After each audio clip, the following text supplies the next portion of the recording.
வாக்களிக்க முன். தற்போதைய அரசாங்கத்தின் உண்மையான நிலவரம் என்னன்னு உங்க கண் பார்வைக்கும் தெரியும். இப்ப இருக்கிற எல்லாருமே சொல்றாங்க காணி உரிமை நாங்கள் வழங்குறோம், எல்லாருக்கும் வீடு கட்டுறோம், நாங்கள் இதை பண்ணுறோம் அதை பண்ணுறோம். உங்ககிட்ட 189 பாராளுமன்ற உறுப்பினர்கள் இருக்காங்க.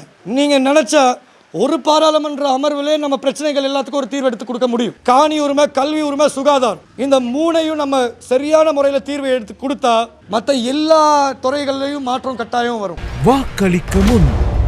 தேசிய ரீதியில் நாங்கள் ஊழல் மோசடியற்ற ஒரு அரசை உருவாக்கி இருக்கின்றோம்.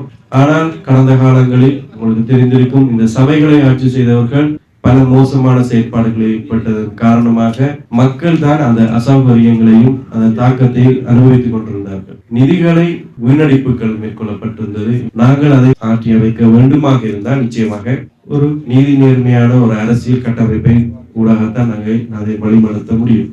வாக்களிக்க முன்.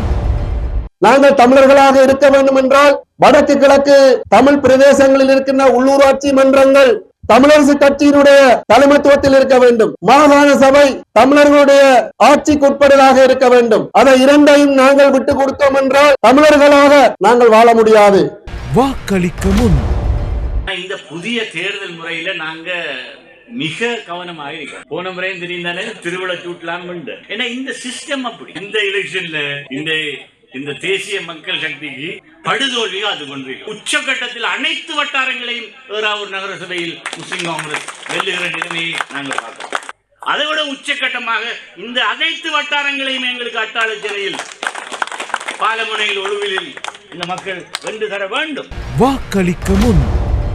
அவர்கள் செய்த சாதனைகள் தொடர்பாக சொல்வதற்கு பதிலாக அவர்கள் என்ன சொல்றார்கள்? திசை காட்டிக்கு நீங்கள் ஏன் வாக்களிக்க கூடாது என்பதில் இவர்கள் அனைவரும் ஒற்றுமையாக பிரச்சாரத்தை மேற்கொள்கிறார்கள். இந்த அரசியல் கலாச்சாரத்துக்கு நாங்கள் முடிவு கட்ட வேண்டும். ஊழலுக்கு எதிரானவர்கள் பொது எதிரி. ஆனால் ஒன்று நான் சொல்றேன், மேலே உருவாகின அந்த அரசியல் ரீதியான மாற்றம் நிச்சயமாக அடிமட்டம் வரையில் வரும். உள்ளூராட்சி சபைகள் நிச்சயமாக நிபந்தனை இல்லாமல் சுத்தப்படுத்தப்படல் வேண்டும்.